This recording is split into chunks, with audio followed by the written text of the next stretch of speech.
Hello everyone, dear children. Today we shall study about time and tenses. तो प्यारे बच्चों, आज हम लोग पढ़ेंगे टाइम व टेंसेस के बारे में। जैसे बात आती है what do you mean by tense, then simply we'll say change in form of verb on the basis of time is known as tense. Time के अकॉर्डिंग जो हमारे एक्शन में परिवर्तन होता है वही टेंस होता है। यहां ध्यान दो, ये देखो टेंस, टेंस क्या है? टाइम। तो अब प्रश्न ये बनता है कि टेंस का डिवीजन कैसे किया जाए।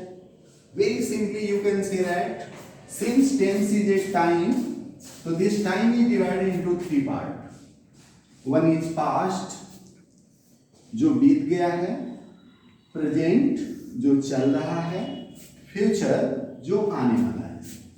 तो इनफैक्ट डिवीजन ऑफ टेंस का मतलब समझो डिवीजन ऑफ टाइम, मतलब वक्त तीन प्रकार का होता है। टेंस तीन प्रकार का होता है, मतलब समय तीन प्रकार का होता है, राइट। अब ये जो वर्तमान में समय चल रहा है उसके भी चार फेज होते हैं। पहला इंडेफिनिट। इंडेफिनिट का मतलब होता है अनसर्टेन। जब भी हमारा एक्शन अनसर्टेन होता है, जैसे मान लो तुम पढ़ते हो, कब पढ़ते हो नहीं पता, हम क्वेश्चन पूछते हैं बट कब हम क्वेश्चन पुट करते हैं ये नहीं पता। तो whenever there is uncertainty of our action will be known as indefinite. जैसे आपसे बोला गया आप कहानी लिखते हो, लेकिन कब लिखते हो यह अनसर्टेन है ना। आप क्वेश्चन पूछ रहे हो तो अब ये एक्शन आ गया, कंटिन्यू भाई।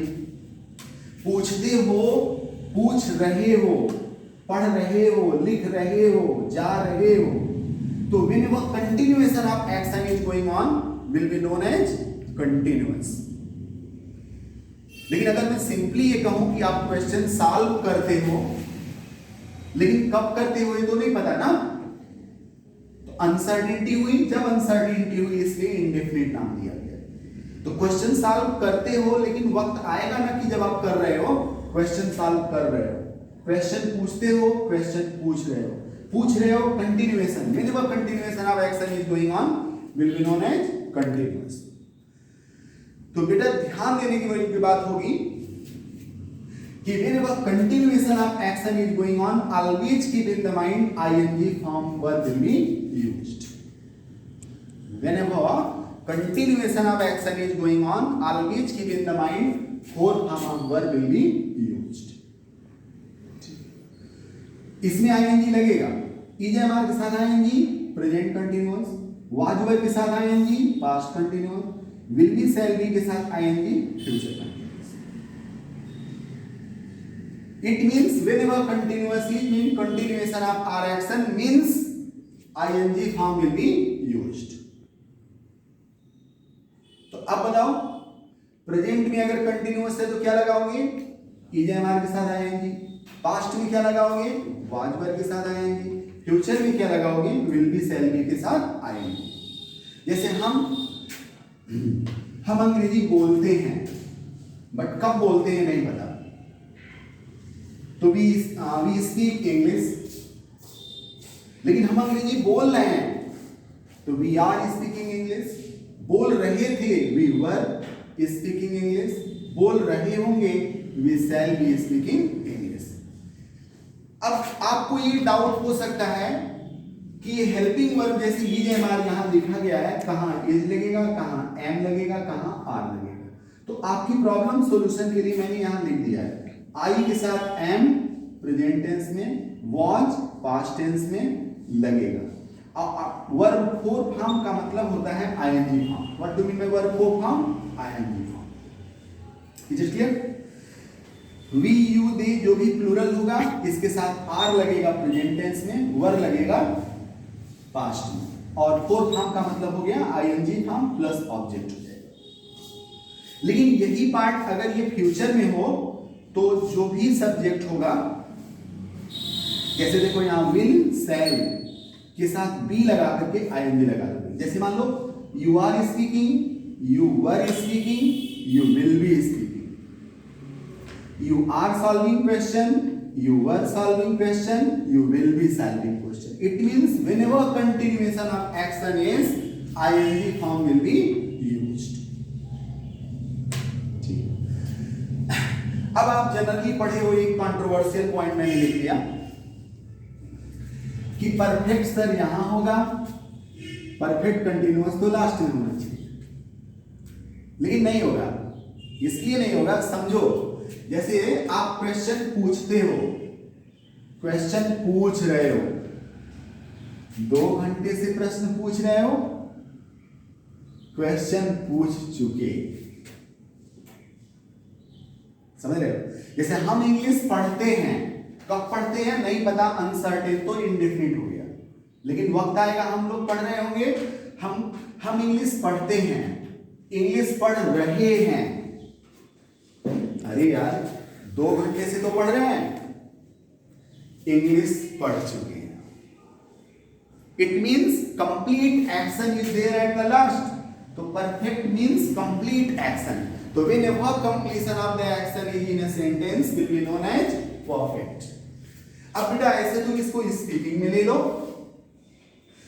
जैसे वी सॉल्व क्वेश्चन, वी क्या हो गया सब्जेक्ट, सॉल्व क्या हो गया वर्ब फर्स्ट फॉर्म। यहां भी प्यारे बच्चों ध्यान दो कि जहां वर्ब फर्स्ट फॉर्म होगा, कहां फर्स्ट फॉर्म, कहां यस या यस। तो देखो ही सी सिंगुलर नाउन के साथ वर्ब का फर्स्ट फॉर्म ही यस या यस लगेगा।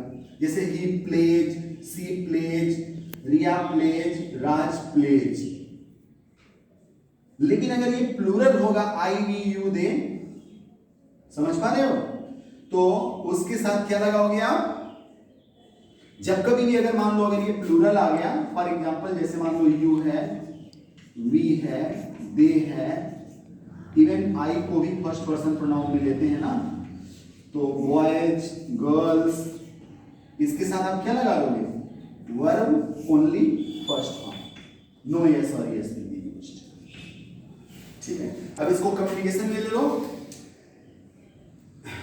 ही plays tennis, she plays tennis, Riya plays tennis, Raj plays tennis. लेकिन यहां क्या होगा, you play tennis, we play tennis, they play tennis, Rai play tennis, boys play tennis, girls play tennis. Means only first form of verb when this subject will be. तो keep in mind subject first form of verb along with yes और yes plus object.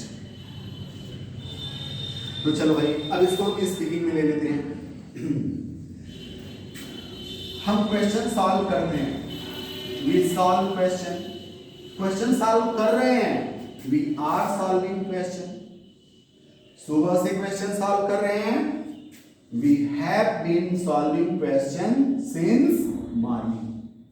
हम question solve कर चुके हैं, तो we have solved question। तो अब बताओ जहां अनसर्टेनिटी हो रही है वहां इंडेफिनिट हो रहा है कि नहीं, जहां कंटिन्यूएशन हो रहा है वहां आईएनजी लग रहा है कि नहीं, और जहां टाइम के साथ कंटिन्यूएशन दिखाया जा रहा है वहां क्या लग रहा है, हैज बीन, हैव बीन के साथ यहां भी आईएनजी लग रहा है। अब बोलोगे सर जी दोनों में अंतर क्या है। जब हम सिंपली तुम्हारे कंटिन्यू एक्शन को बताएंगे बिना टाइम के तो वह कंटिन्यूअस होगा, लेकिन अगर वह वक्त के साथ उसको हम कंटिन्यू एक्शन दिखाएंगे तो क्या हो जाएगा, परफेक्ट कंटिन्यूअस होगा। ये बहुत अच्छा, इसको कम्युनिकेशन में ले लो। जैसे मान लो तुम क्वेश्चन पूछ रहे हो, यू आर आस्किंग क्वेश्चन, तुम सुबह से क्वेश्चन पूछ रहे हो, you have been asking question since morning. ठीक है,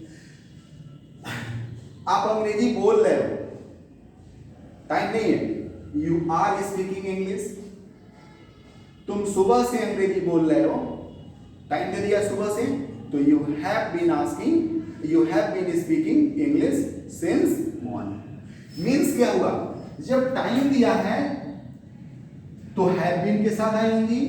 अब प्रश्न बनेगा कहां हैज बीन लगेगा, कहां हैव बीन लगेगा। आपका सारा सॉल्यूशन मैंने यहां ला दिया। ही, सी सिंगुलर नाउन के साथ हैज लगाओगे और बीन लगाकर आपको आईएनजी फॉर्म लगा दो, फोर्थ फॉर्म मींस क्या होता है? ING form. I we you they have been plus verb, fourth form means ING form.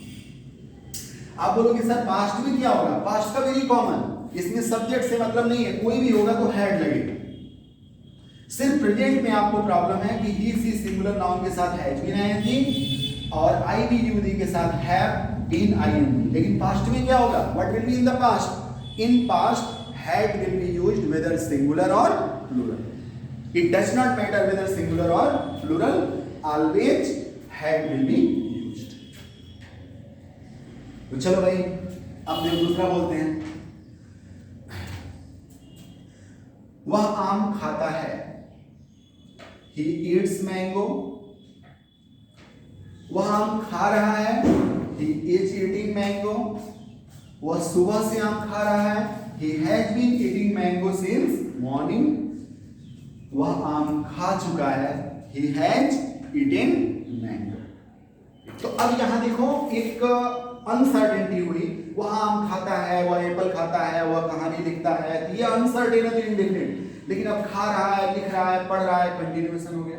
Time दे दिया, 2 बजे से खा रहा है, 3 बजे से खा रहा है, 2 घंटे से, 3 घंटे से, कोई एक टाइम दे दिया, तो ये परफेक्ट कंटिन्यूअस हो गया। भाई वो खा चुका है, पढ़ चुका है, लिख चुका है, एक्शन कंप्लीटेड हो गया। तो अब बताओ आप लोग परफेक्ट लास्ट में होना चाहिए कि नहीं? Perfect should be eight the last now. एक तो कम्युनिकेशन का पॉइंट जैसे ले लो, दूसरा इंडेफिनिट में अगर आप ध्यान देते हो कोई एक वर्ब ले लो, जैसे मान लो स्पीक है। अब मैं आपको बताने जा रहा हूं कि एक से कैसे अंग्रेजी ऐसे पूरे सब सेंटेंस को बना सकते हैं। मतलब एक ही वर्ब से पूरा टेंस आप इंक्लूड कर सकते हैं। जैसे you speak English, you spoke English, you will speak English, you are speaking, you were speaking, you will be speaking. You have been speaking for 1 hour, you have been speaking for 2 hours, you will have been speaking for 3 hours. You have spoken, you had spoken, you will have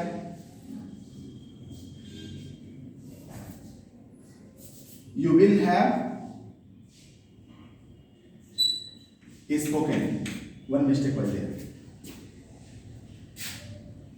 Because it was considered here as perfect continuous. It is perfect actually. Okay. अगला example ले लो। Next ask.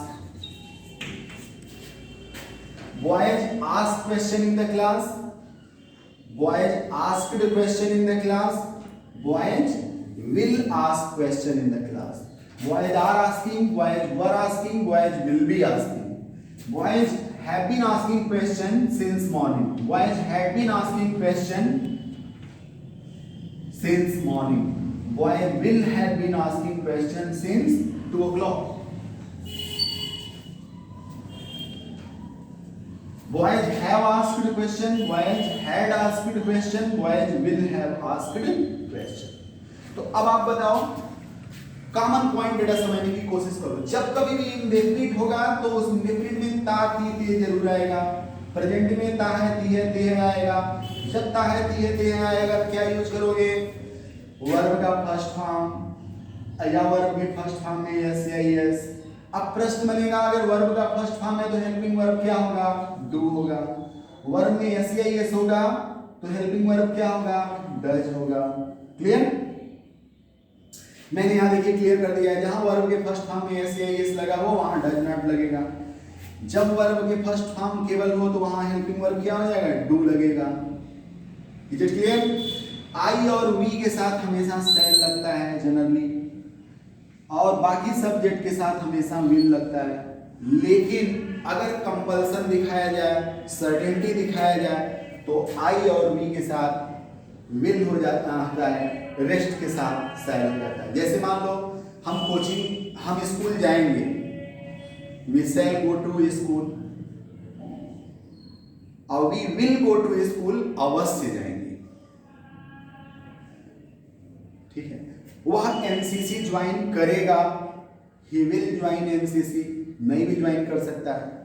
ही शैल join NCC, निश्चित रूप से करेगा।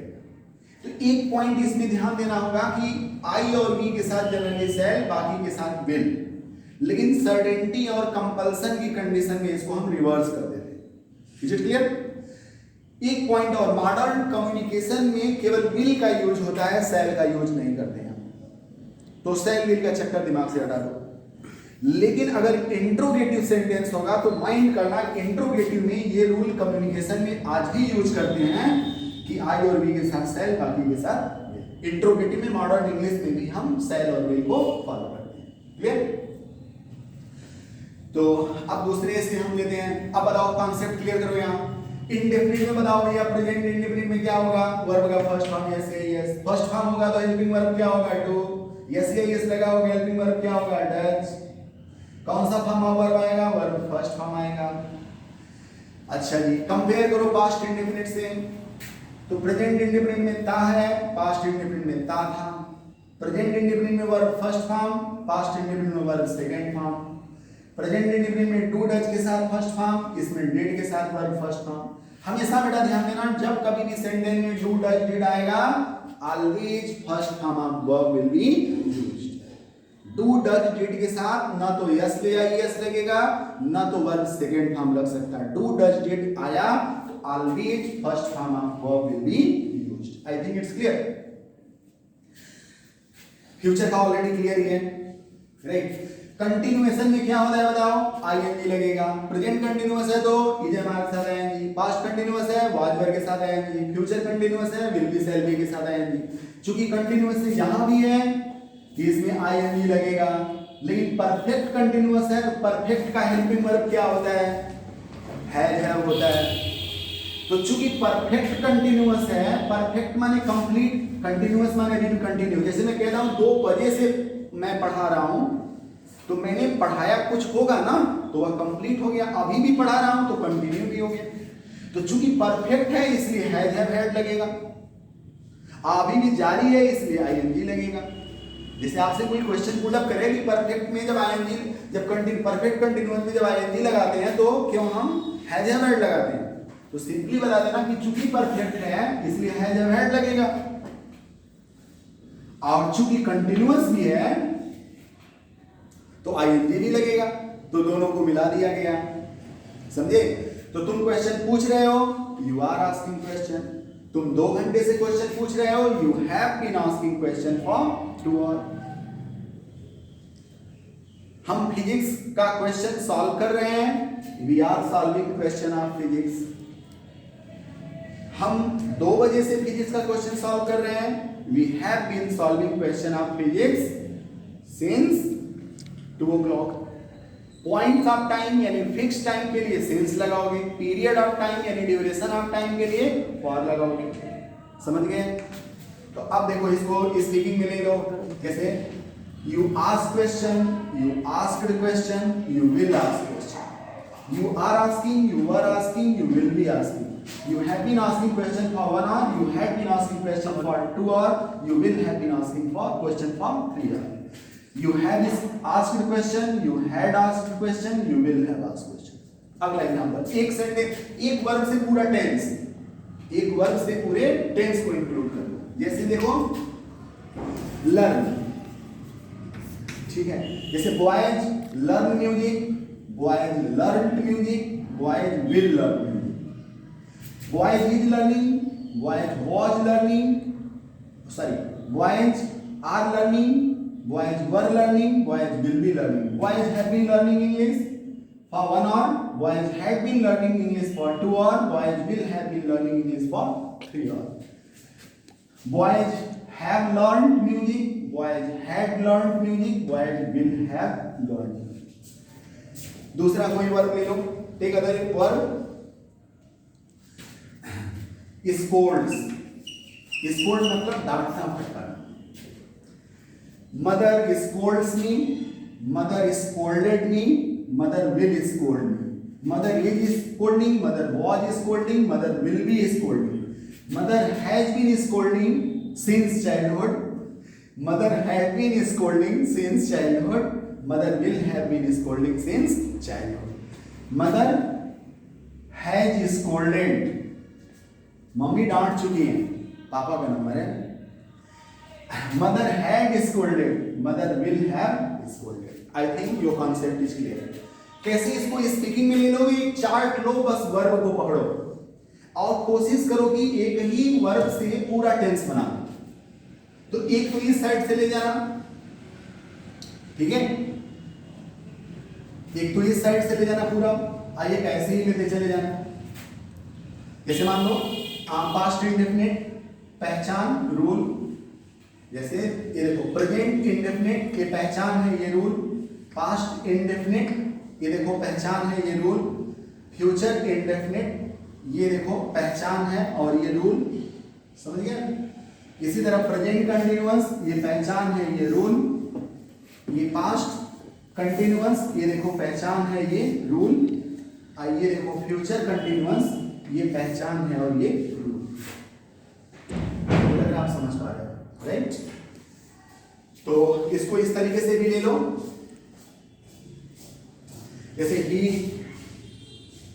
Kills mosquitoes, he is killing mosquitoes, he has been killing mosquitoes since childhood, he has killed mosquito, he killed mosquito, he was killing mosquito, he had been killing mosquito since childhood, he had killed mosquito, he will kill mosquito, he will be killing mosquito, he will have been killing mosquito since childhood, he will have killed mosquito। एक तो इस तरीके से भी ले सकते हैं, समझे। कोई और वर्ड ले लो, मोनिका